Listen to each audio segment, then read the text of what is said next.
ज्या धर्माचा जन्म भारतात झाला तोच धर्म भारतातून जवळजवळ नाहीसा झालेला होता, पण त्याला पुन्हा जिवंत केलं एका महान व्यक्तीने. ती महान व्यक्ती म्हणजेच डॉक्टर बाबासाहेब आंबेडकर. डॉक्टर बाबासाहेब आंबेडकर यांचा जन्म 14 एप्रिल 1891 रोजी झाला. लहानपणापासूनच त्यांना धार्मिक शिक्षण मिळाले. भगवान गौतम बुद्ध, महात्मा ज्योतिराव फुले आणि संत कबीर यांना ते आपले गुरु मानित असत. हिंदू धर्मामध्ये शूद्र व नीच गणल्या जाणाऱ्या जातीमध्ये त्यांचा जन्म झाल्यामुळे त्यांना बऱ्याच सामाजिक अडचणींना तोंड द्यावे लागले व जाच सहन करावा लागला. तरीही त्यांनी मोठ्या धैर्याने चिकाटीने आपले शिक्षण इंग्लंड, अमेरिका आणि जर्मनीमध्ये घेतले. समाजशास्त्र, न्यायशास्त्र, धर्मशास्त्र यांचा त्यांनी सखोल अभ्यास करून पददलित बांधवांना व स्त्रियांना जागृत करण्याचे कार्य त्यांनी आयुष्यभर केले. त्यांनी राज्यघटनेची निर्मिती करून स्त्रियांना व पददलितांना समानतेचे हक्क मिळवून दिले.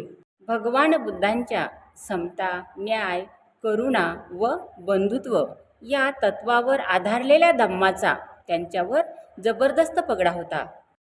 त्यामुळे हिंदू धर्मातील चातुर्वर्ण्यावर हल्ला करून त्यांनी शेवटी 14 ऑक्टोबर 1956 रोजी अशोका विजयादशमीच्या दिवशी महाथेरो चंद्रमणी यांच्या हस्ते बौद्ध धर्माची दीक्षा घेतली आणि त्याच दिवशी 5 लक्ष पददलित दीनदुबळ्या समाजाला बौद्ध धर्माची दीक्षा दिली. नागपूरमधील हा समारंभ जगाच्या इतिहासात अजरामर राहील. बाबासाहेब आंबेडकरांनी संपूर्ण भारत बौद्धमय करीन अशी प्रतिज्ञा केली होती. परंतु 2 महिन्याच्या आतच 6 डिसेंबर 1956 रोजी त्यांचे महापरिनिर्वाण झाले.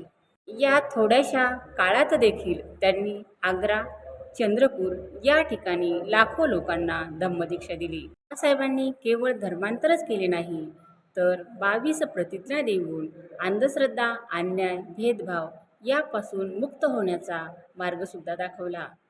आणि याच घटनेमुळे भारतात बौद्ध धर्माचे पुनर्जीवन झाले. आज लाखो लोक बौद्ध धर्माचा स्वीकार करून समानता आणि मानवतेच्या मार्गावर चालत आहे. डॉक्टर बाबासाहेब आंबेडकरांनी केवळ धर्म बदलला नाही, तर लाखो लोकांचे जीवन बदलले.